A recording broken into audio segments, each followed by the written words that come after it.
Hi, I'm Sarah Duke, the editor at Onward Bound Books. I'm here with Deborah Adele, and we're going to talk about her book, The Kleshas, Exploring the Elusiveness of Happiness. Deborah, you spent an entire section of the book on the mind. Can you tell us what the mind has to do with the Kleshas? That is such a great question. It surprised me, but I went back to the very beginning of Patanjali's Yoga Sutra, which gives the definition of yoga. It says it is the stilling or mastery over the roaming tendencies of the mind. So again, I had taken yoga for so many years before I really knew it had anything to do with the mind. But the whole topic of kleshas, the whole topic of liberation from the kleshas, all happens in the mind, which was surprising to me. So the roaming tendencies. Patanjali says that it's the roaming tendencies that keep us entangled.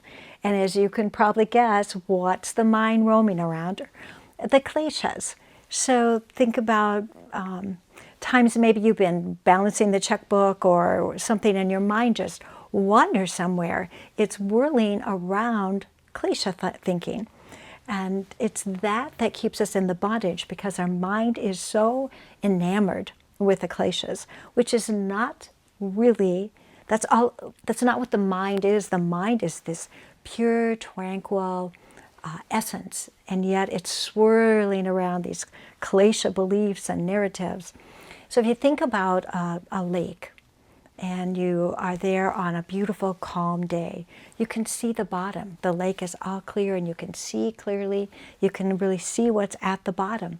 That's like the way the mind, the innate state of the mind is, each of our minds. And yet the kleshas keep it like there's lots of wind and we're throwing rocks in the lake. That's the state of most of our minds.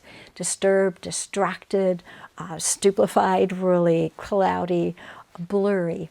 And so how we find liberation from the kleshas is through this sense of stilling or mastering these roaming tendencies. So are you saying that the mind is both the swirling thing and the tranquil thing? Not really. The mind's really innate state is this tranquil, peaceful state. But the kleshas, the roaming tendencies, are swirling. It's kind of like, I think I told that story on the yamas and niyamas about the river full of pollution and full of fish and full of logs and whatever else. So the problem with our entanglement is we believe all the things that are whirling around in our mind rather than identifying with the tranquility. So our mind is entangled, but it can also free us. Correct. I really love books about neuroscience, neurodivergence, morality, ethics, things that make you think about the mind and how we perceive things as humans.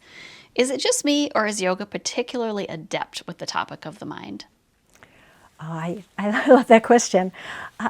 What I find is that in the West, we just know so much about the brain, and oh my goodness, and everything they're discovering, especially since the microscopes and the technology has gotten so good. We know so much about the brain. But from ancient times, yoga has really dwelt on the mind. So I think we have to talk about what is that distinction between the brain and the mind. And I think there's some question about that, but mostly the belief is that the mind is that, the brain is that physical thing. We can actually hold it in our hand. There's brain surgery, there's dissection, we can see what parts of the brain do what. But the mind is subjective. We can't see it at all. We can't touch it, we can't taste it. It's the subtlest of all energy. And that's what the yogis really have a good concept of. Thank you, Deborah. I love learning about and thinking about the mind. Up next, the role of how practice and non-attachment free us from the kleshas. If you enjoyed this video, please give us a thumbs up and consider subscribing to this channel. You can find links to Deborah and to buying the book in the description below. Thanks for watching, and we'll see you next time.